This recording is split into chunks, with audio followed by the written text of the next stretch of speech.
Hello, everyone. This is Ozzy, and today we're going to discuss is the Quran scientific? It's a debate on modern day debates between Mark Reed and Nadir Ahmed. Yes, that's right, Ahmed.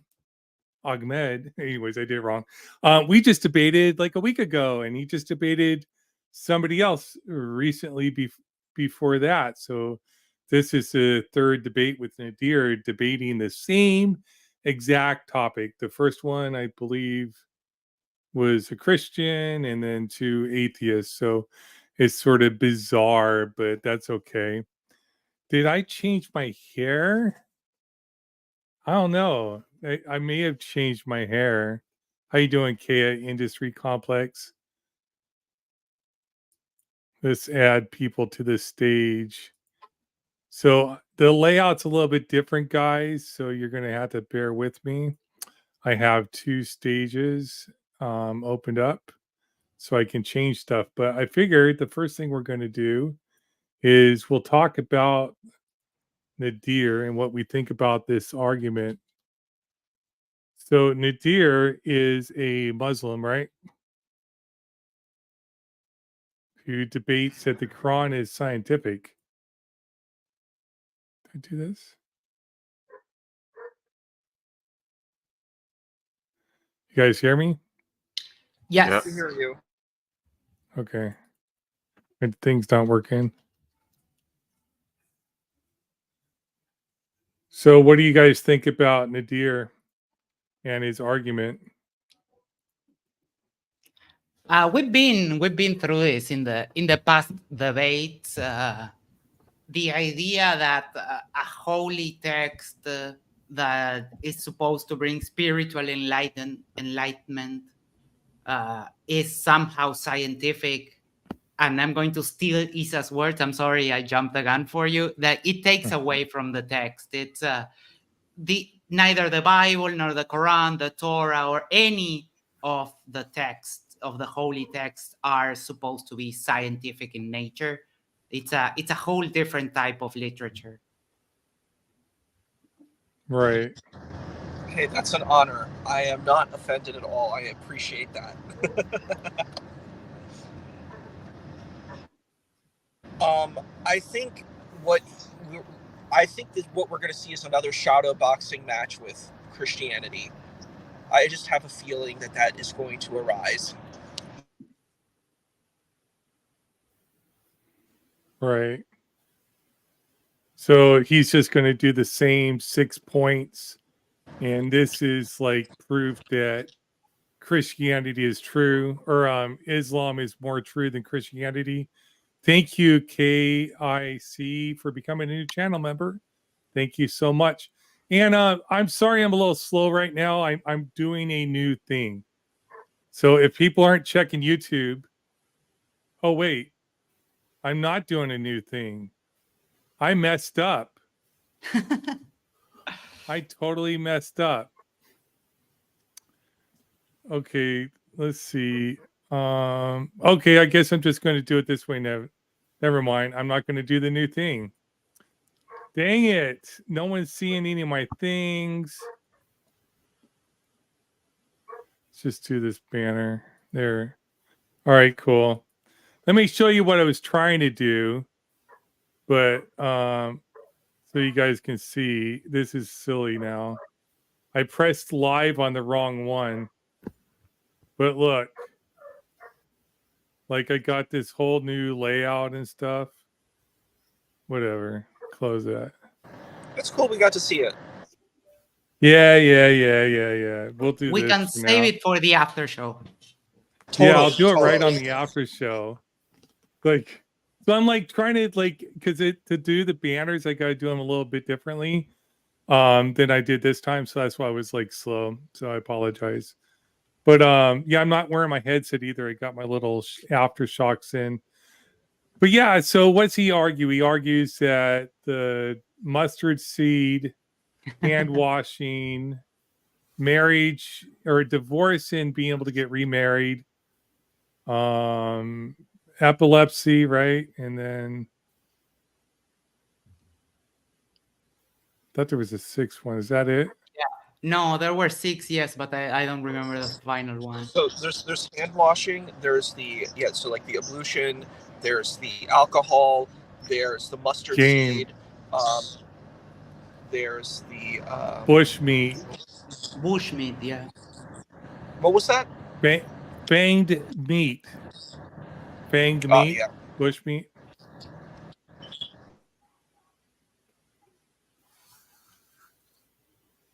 So, and all he does is argue that the Bible gets it more right than the Quran, right? So, No, more or the wrong. Quran, But it makes no sense because all of this stuff comes from Jewish stuff. Like the Islam, because this is the problem that you see. What I see with a lot of Muslim apologists that I don't Yeah. really quite understand is, what do you think the teaching is? It's Jewish teaching. It's literally, it's copy and paste Jewish teaching, because that is the argument of Islam. That is a continuation of Judaism and Christianity. So like, if you insult Judaism and Christianity, you are insulting Islam. And I don't get when Muslim apologists do this. They're like, well, it's been corrupted. And I'm like, if you make that argument, you face a huge theological conundrum, which what you say is, well, God screwed up. Is that what you want to do? Like, I don't get their logic. It makes absolutely no sense to me. Like, as a Muslim apologist, it just fails on all levels. right. Well, the thing that I'm hoping to... Oh, sorry. Yeah, you go on. No, go ahead. Sorry. I was going to say the thing that I'm hoping to see most is hopefully Mark Reed has seen Nadir's other debates and won't allow him to filibuster the debate by repeating that whole, this is the miracle of this book and nobody will challenge me for a debate and I issue the challenge and nobody ever accepts it. And that's the miracle of this book because it's right and everybody runs from it. And I really hope that Mark is aware of that tactic and hopefully makes use of the moderation to call it out and put an end to it, because like it's really tough watching Nadir just do that broken record filibuster technique. I mean, if it takes him 5 minutes to say that rant and he does it 5 times, that's almost a half hour of him just saying the same thing over and over again. Right. And I hope he puts a stop to it. Well, and I hope one thing that Mark doesn't do is just, if he engages Christianity, Mark says, look, I'm not here to talk about Christianity. I think you did a great job, Ozian, defending Christianity, but I think the point is that it's like a deflection. And the problem is, even if Nadir disproves Christianity, he does not prove that the Islam and the Quran is scientific. He doesn't win that argument. All he would win is that Christianity is false, which is a big problem for him, because if he's making Christianity false, it makes Islam look false. So I'm like, it's so dumb. I don't get the position of this argument. And I don't get when again, I'm reiterating this point. I'm like, I don't get when Muslims attack Christianity and attack Judaism. I'm like, it's foolish, but whatever. Yes, I gave Ocean an honorary Good Christian award with zero authority because he defended the Bible very well. I didn't defend the Bible, though. I said it was false. That's the thing. Like, so, like, I understood the game. It was, yeah, he does like control the narrative a little bit too much. I should have pushed back quite a bit more when it came to him controlling the narrative. But I did want to refute the idea that any book was a science book. And even the claims I brought up that like 6-day creation and a couple other claims I brought up that he just had no answer to. He just does this thing where, well, I just interpret it the other way. And he argues like he claims he doesn't interpret things. He just reads it. Like, that's a bunch of malarkey. You have to interpret anything you read. I 100% agree. That's something I that 100% agree. 1,000% agree. I am not interpreting. Oh, sorry. Yeah. Yeah, No. I wanted to speak to that if I could, because something that really stood out to me during the last debate was somebody asked him a question about drinking camel urine, or was the moon split in half and the genie and things like that. And he said, well, that's what people want to do, is they want to point to one thing where the Quran may be wrong. Like, he won't even admit that it's wrong. He says may be wrong.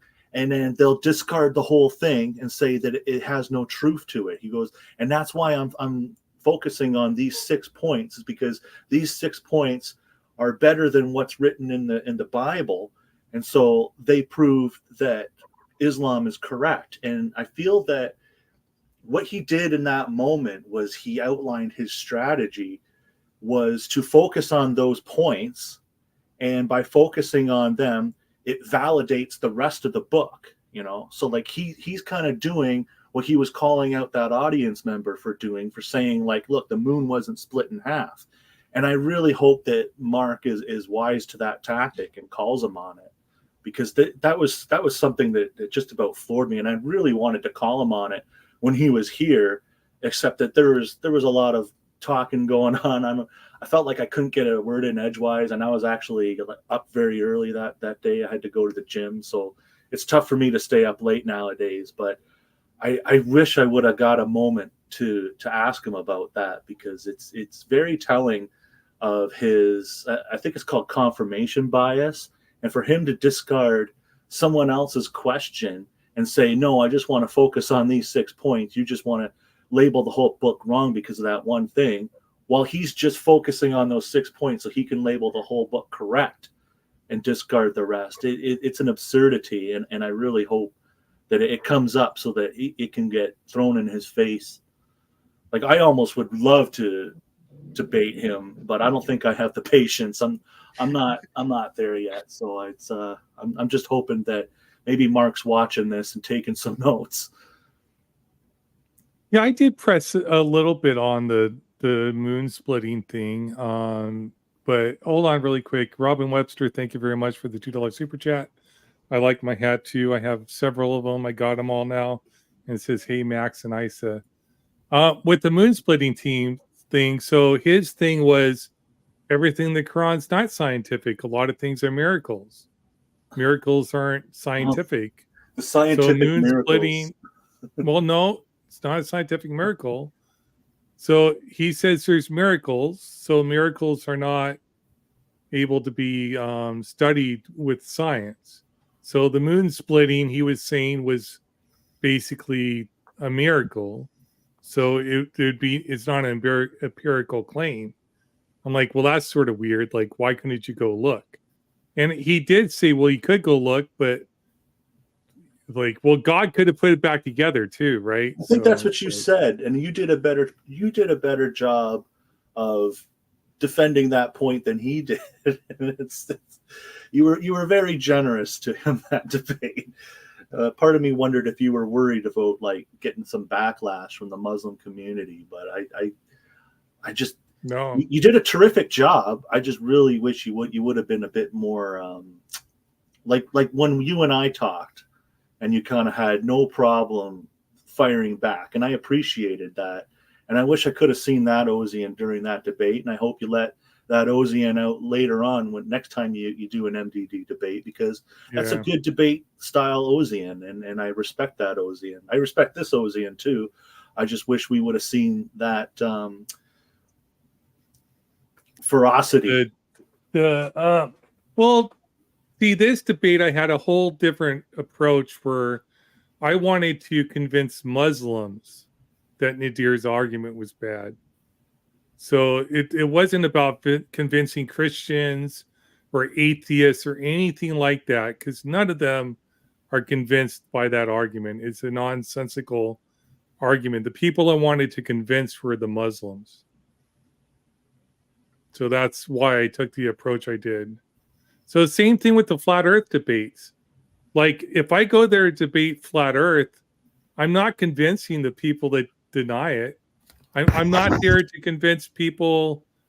Like, I'm there to try to engage with the flat earther, to try to deconstruct his beliefs a little bit, to try to give him a reason to reject him. But can't really do that in 2 hours, though. But okay, what about Mark? Mark's been debating for years now, right? So what do you guys think his approach is going to be? I have some inside info because I'm part of all the emails, but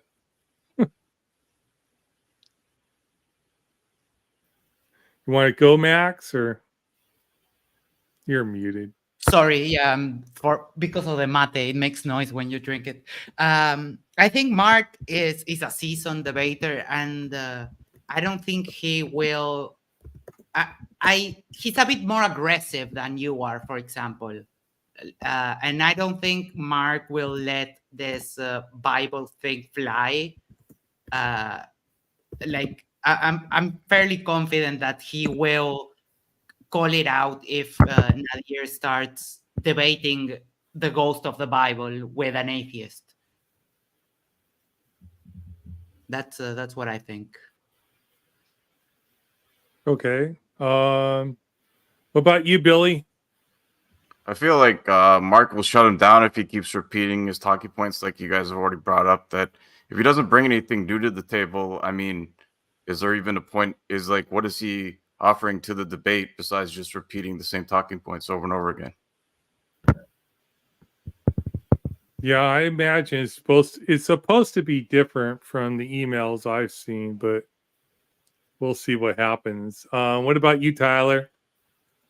I feel like when we had that after show, Mark was very adamant about how comparing the Quran to the Bible doesn't make the Quran a scientific book. And he, if I recall correctly, picked up a book about physics and said, "This is a scientific book. We can test it, and all the sources are there, and we can follow it through the bibliographies and whatnot." And if I was to guess, which I guess I am, I would say that that's going to be Mark's stance tonight, that he's just going to try to not allow the Bible to come into it and just kind of focus on, first of all, what is science? And then once qualifying that definition for the debate, he's just not going to allow Nadir to qualify the Quran as being a scientific book. There's not much to test.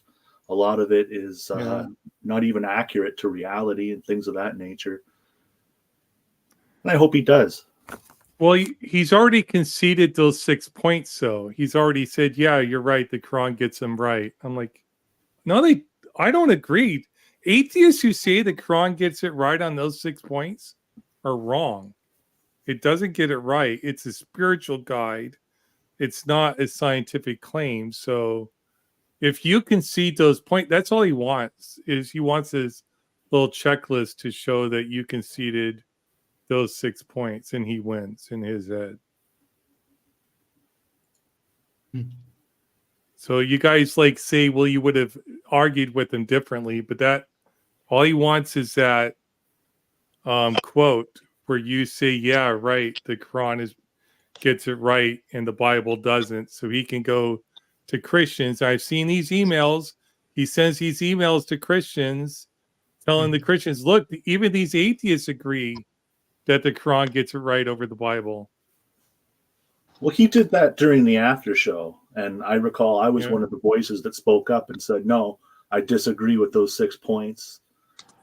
Those 6 points were debunked by Ozian during your debate. I don't know why you keep maintaining that those 6 points are valid and everybody agrees with them. And he kind of had the conversation, and there was other people part of the conversation. And then Nadir said again, like, okay, we can all agree that these 6 points, and it's lost on him. And I think that that's the reason people don't want to debate him, not because he's right, but because he's so completely delusionally incorrect. He literally had a screenshot on screen that was like debunking his own claims. It's so funny. It's like, wait, it shows right there, like on your picture. Somebody got mad because I interrupted him during a super chat when he was filibustering. I was like, but I wanted the stupid screen share to be there so I could show. Look, it's right there. It says you can get it by other than eating the meat. So look, you go to the deer. Like, and then you can get it from the deer meat. The other thing I didn't really finish understanding is in the super chat, he wanted to control the conversation on the people. He just wanted to address those 6 points and nothing else. And it's like, dude, the debate is over. People ask about stuff, sometimes unrelated to the debate. Sometimes it's tangential, but like, dude, this is a format. We've been through this countless times. Like that's the way these debates go. People are curious about your thoughts on something else, and they get a chance to ask you a question. That's a little bit disrespectful to the channel, to the audience. I didn't like that at all, and I forgot to ask it during the after show. Hopefully, I get a chance to say. I told him that too, like during the dude, these questions were asked like an hour ago, like harping on the same thing. Like people aren't just sending the super chats in. Like, have you never watched one of these debates? Like, so absurd. Like, Do you mind if I share something too on yeah. Mark? So I had a conversation with Mark. He was the second person I've had a conversation with on modern day debates. And I was supposed to talk to Matt, actually. So it was really funny that I ended up talking to Mark. And Mark and I really jived well together, and we're buddies to this day. We have lots of interesting conversations, and I think he's a really cool cat. I really like him. He's a good brother to me. And I think it's, and he can be tough. I know, I've seen him in this certain, particularly with science. He does not like when people Yeah. mock science. And I think the problem with Nadir is that he likes to play this kind of story. He likes to weave this story, and it's a story that doesn't make much sense to me, where he's attacking Christianity and Judaism. I don't understand it, and saying, well, look at these texts, they're not right. And, look how advanced scientifically the Quran is. It's not written as a scientific textbook. And I think I hope Mark goes and looks at that and says, look, you say that the Quran is scientific. I'm like, okay, I see things that look scientific, but is there an explanation of germ theory? Can you tell me about these very kind of specific things, like, talking about physics and chemistry? Can you talk about redox reduction equations? If I read the Quran, can I do a redox reduction equation? Can I do, if I read the Quran, can I do Punnett squares in biology? Am I able to look at alleles, dominant and recessive traits? Am I able to do all of that stuff if I read the Quran? If the Quran is scientific, then I should be able to do all of this stuff. The Quran should give me step by step how to do this. I think that's the approach you need to take with this.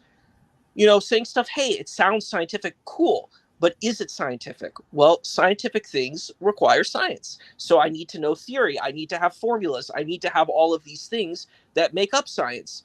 If it's not there, then why are you calling it scientific?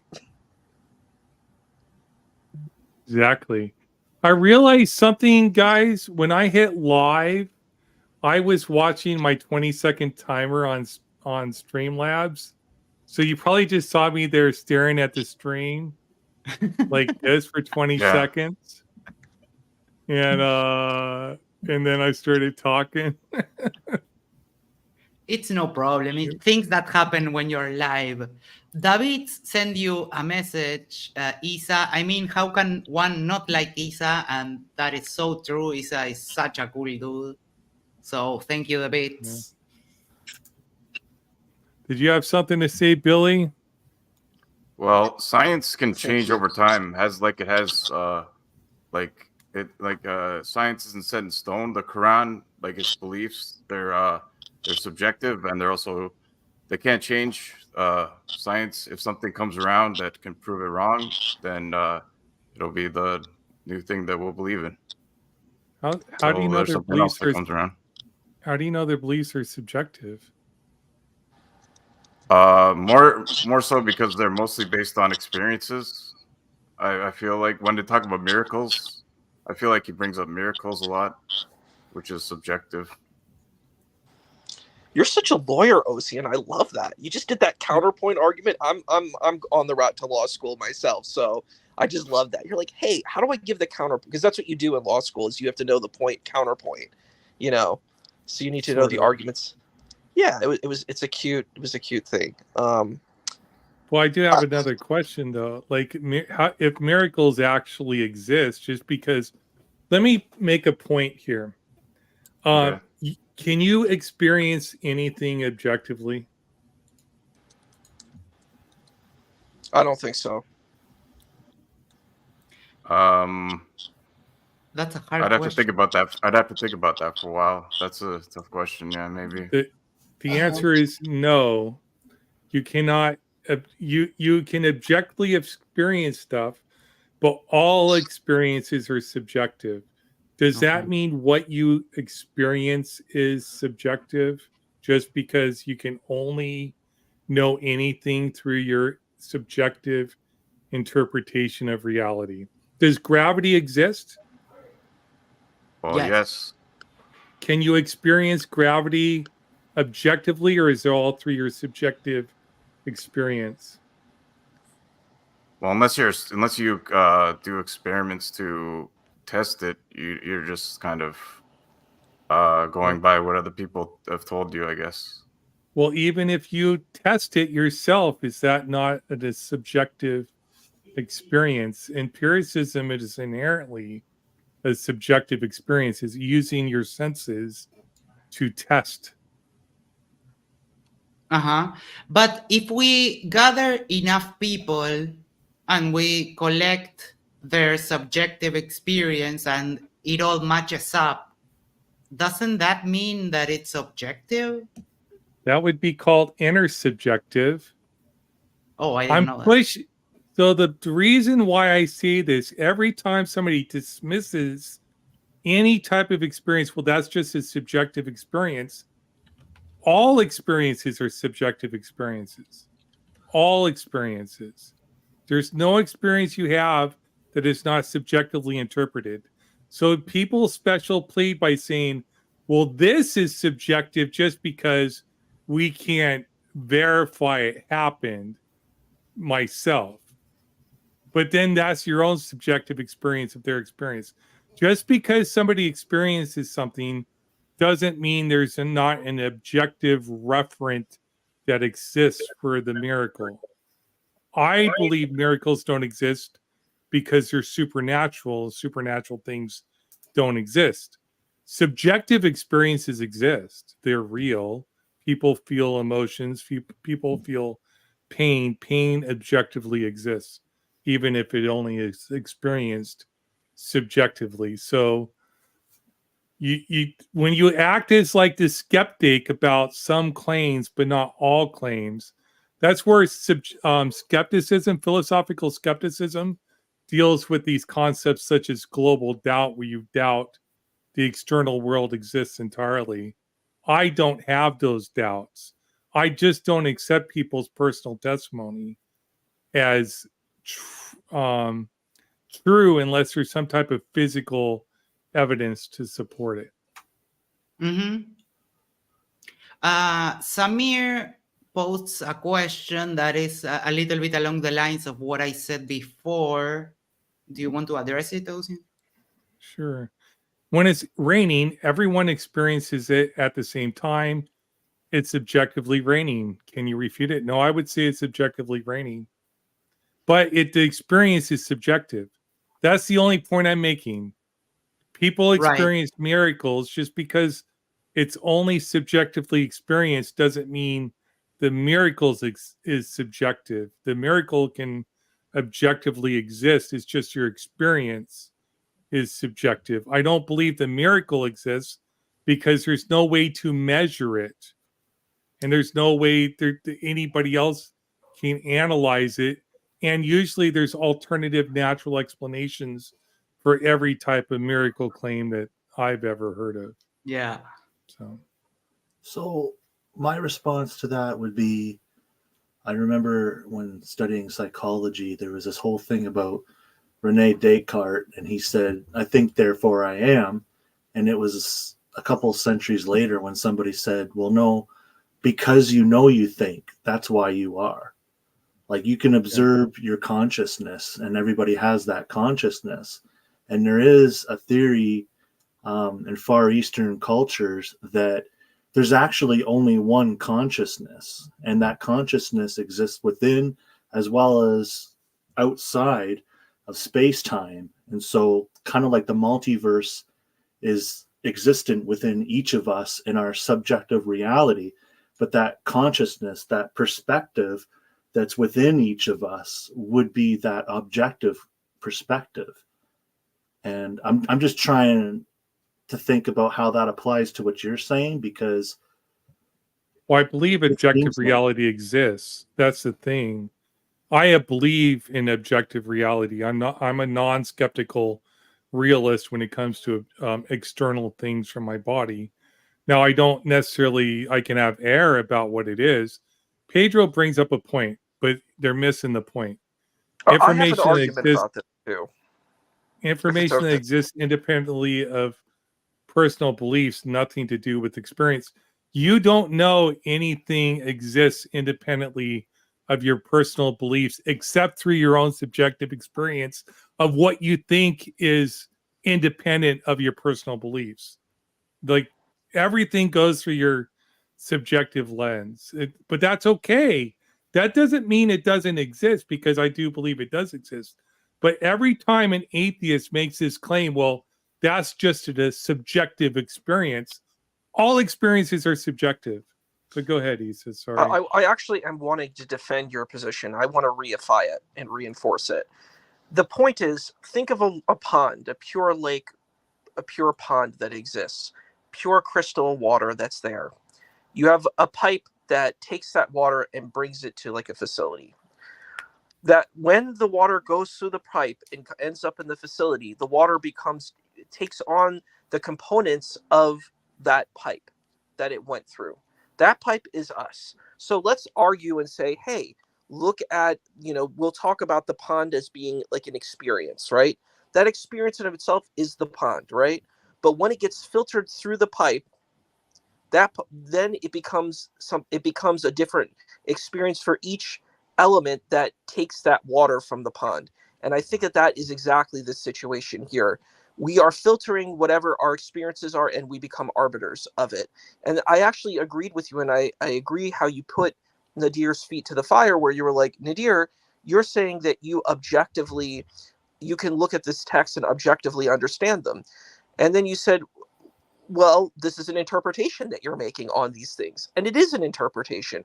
Every single thing, because if there was an objective standard, let's take the Islamic tradition, because we're talking about Islam, and I'm your Islamic correspondent here. How many different perspectives of Islam exist? There's not a monolithic perspective here. That was in my first conversation with Apostate Prophet. I brought that up. And there's like this pretend idea that everybody's like, oh, we're all in agreement. No, we're not. We're in very differing kind of points of view.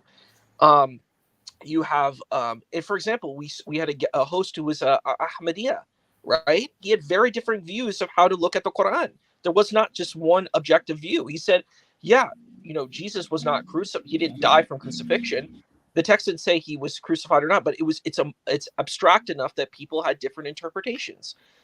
If everybody agreed, then why is there Sunni, Ahlus Sunnah wal Jama'ah? Why is there Shia Ali? Why is there Shia? Why is there Ahmadiyya tradition? Why are there offshoots like the Druze and the Baha'i? These are offshoots from Shia Islam. People don't know that actually, but Baha'i and Druze are aspects of Islam. They come from Islam, sort of like how Christianity is kind of a form of Judaism. Druze and Baha'i are a form of Islam. It works, and Buddhism is like a form of Hinduism. But the idea is that what's really interesting is when you look at these texts, they have all different kinds of you have very differing interpretations. There's not this monolithic kind of understanding, and it just changes. Like, for example, you have something like muta marriage. I don't know if you're familiar with that, but muta marriage is like a temporary type of marriage that is talked about in the Quran. And it's this idea that, like, when people were traveling, they could take on like another wife, for example. The Ahlus Sunnah wal Jama'ah say, oh, this is in the Hadith. This does not exist. But for the Shia, they do practice muta marriage, but there's actually a lot of Sunnis who practice nikah tasir, which is secret marriage. So it's really bizarre. Like, people have all different kinds of understandings. If there was a monolithic understanding of engaging this, then you would see that, but you don't see it. So if it's scientific, then why doesn't everybody have come to the same understanding and the same consensus? When scientists come and engage certain scientific truths, they're like, okay, we agree on these principles based on these certain aspects, right? That's not how it works within the Islamic tradition. It varies greatly. And then even in Sunni tradition, you have 4 schools of thought. You have the 4 madhahib, which are the different schools of thought from different imams. So they have different understandings of how one is supposed to pray. Like, there's a pretty consistent idea of what the prayer is, but like, do you pray with your hands on your navel? Do you pray with them on their side? Do you pray with them, in a different kind of position? This varies. The kinds of, do you say Bismillah ar-Rahman ar-Rahim before you say the Al-Fatiha in the Salat? Does that happen? These things vary. So this is an interesting thing where people are like, well, it's one way. And I'm like, but it's not. Mm-hmm. Yes. On Wednesday, we even talked about one ruler who changed the order of the prayers just because he wanted to feel more important than the caliph. So, yeah, these things, they're very nuanced in general. Well, I want to just answer in these response questions to- really quick. Oh, sorry. Yeah. Go ahead. Pedro says, can something exist if you don't experience it? Absolutely. I'm not a subjectivist. I believe objective reality exists. I just hate it when everybody says, well, that was just subjective. Everything is experienced subjectively. So that doesn't mean objective. It's not objective just because you experience it subjectively. Feel like Oz is panpsychism? No, I'm a physicalist. I am a metaphysical naturalist and a physicalist. So I'm way like I have an ontology that explains science, explains reality. Most people don't. Most people are skeptics, and skepticism is not a worldview. I think Pedro was yanking your chain a bit. Oh, that's okay. And then Z Alpha 3000 asked who the mod was. I'm not sure if it's Ryan. Might be Ryan. But anyways, okay, go ahead. Sorry about that, guys. Oh, I was just going to briefly address what Issa was saying, because I recall Naraya Khan making what I thought was a very valid point, which was that the different interpretations of Islam are irrelevant. My interpretation, your interpretation, Nadir's interpretation. The only interpretation that's valid and that matters is Allah's interpretation and Muhammad's interpretation as what was intended when it was given to the masses. And that's kind of how she qualified that it was, in fact, an innately violent worldview. It was innately violent culture and religion, and that was her stance. And it seems quite valid, but I also I appreciate and I do respect Issa's stance regarding how, because I've said for years, spirituality is an individual relationship that one has with the universe or their God, etc. And so I still feel that, given what I was saying earlier about how we each have that internal perspective, that objective consciousness, like we are having a subjective experience, but when you look inward, it's the same thing for all of us. And that's kind of what the concept of Gnosticism is. Not everybody has like an internal monologue, you know that, right? No, I know that, but that's not what I'm talking about. I get the whole bicameral mind thing. I've put a lot of time reading into that. What's that? 8 of Wands. Okay. Sorry. I have all my reading for me. Yeah, I have all my Wiccan stuff. I bought a whole Wiccan thing. So all my stuff's like getting reorganized again in my new place. So I'm enjoying myself. I'm sorry, but like it doesn't make sense. So just because you can self-reflect, it doesn't. I mean, to me, that means you can know you exist. I have no doubt that I exist. I think that's an objective fact about reality. I think it's an objective fact about the reality that all of you exist, that the external world exists, that there's some sense of causation. If you watch my debate with Trey, I did explain all that in my debate too. So I wanted to say something to Tyler about what you brought up about what Nuria said. I think it's an interesting point, but the problem is exactly what Ozian brought up. How do you know what the Prophet of Islam's interpretation is? How do you know what Allah's interpretation is? Allah subhanahu wa ta'ala, that would be the the most glorious. Um, how would you know what these are? You have to interpret it through yourself. There is no true interpretation. This is the problem. This is the difficulty. You're gonna have to arbitrate it some way. There is no objectivity, and I actually completely agree with Ocean on it. And I would say it would link even to this particular argument too. How do you know it? It's somebody else telling you what they think it is. So you're going to end up with a million different versions on who the Prophet of Islam is and a million different versions on who Allah is. It's really kind of individual, ultimately speaking. Yeah, that's why precept apologetics are self-refuting, because they're saying that they can know because God allows them to know. But how can they know if God allows them to know if their ability to know is imperfect? They could be misinterpreting the world and not actually interpreting what they believe is God. They don't know if God's honest. They don't know if they're getting the message from God or not. So it's a self-refuting argument because they're using their own psychology to understand their own psychology. It's inherently circular. Anyways. And I think I've heard some people say, like, okay, you're getting this interpretation from God. How do you know it's not the devil? How do you know it's not a demon or a jinn or something else?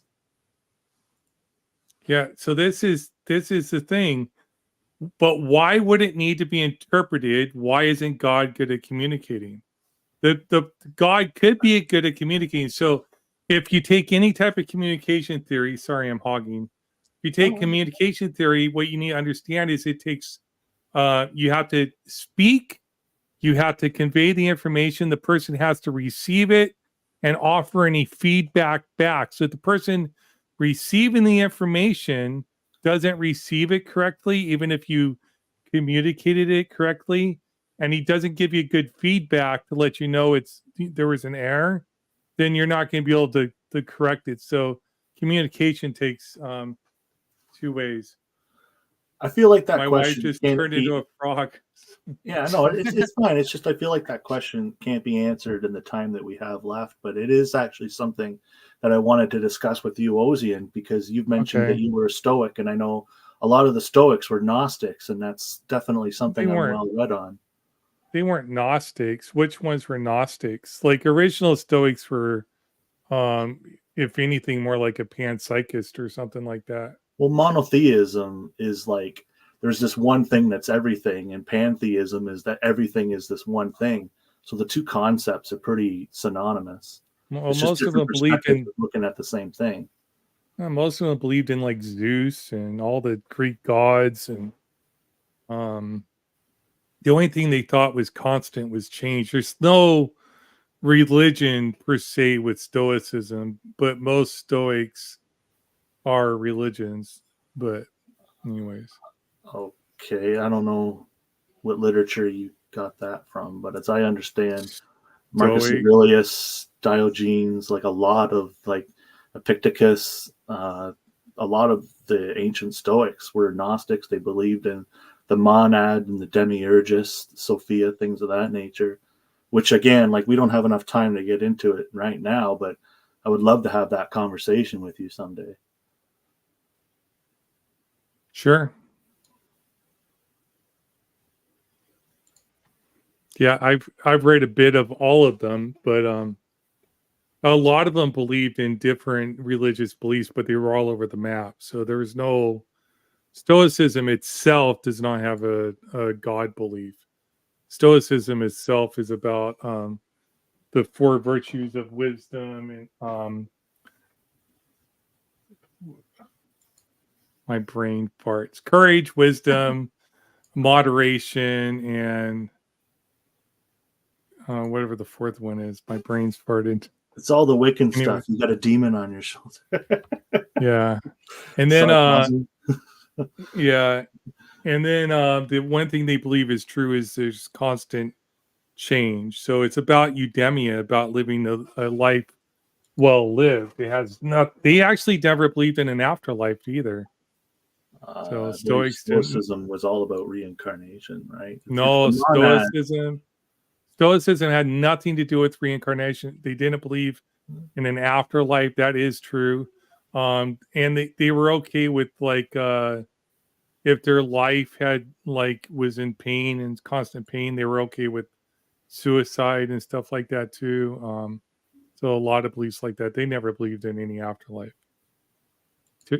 Typically, there are Christian Stoics though, believe in heaven. So, Well, it's been said that Jesus himself was Gnostic. Yeah, there's different Jesus arguments. was Jewish. In Essene, he could have been an Essene or Well, you a mean Pharisee. The Essenes were like Jewish mystics, you know, and you're going to be affected by Hellenism. I mean, the Jews were affected by Hellenism. They had Greek names.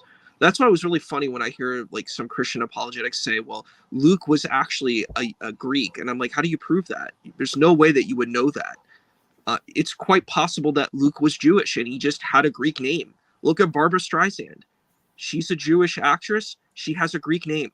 Barbara's a Greek name. So, you know, that's a normal thing. A lot of Jews have Greek names. I mean, correct me if I'm wrong, but the letter J didn't exist until the 15th century. So every time you say Jewish, like you mean Hebrew, right? Or you could say Yahud. That's fine too. Yeah, because they would have used the Yud, you know, the Yud letter. So, because the person, you know, the idea is like this word Jewish or Yahuda, it's like gratitude to God. It comes from Todah. So Jewish people are people who are grateful to God. Don't mean to cut you off, but the debate has gone live. Oh, let's get over there. All right, fam. Catch Yeah, you, guys. everyone. Good talking to y'all, as always. It's a pleasure. It's an honor.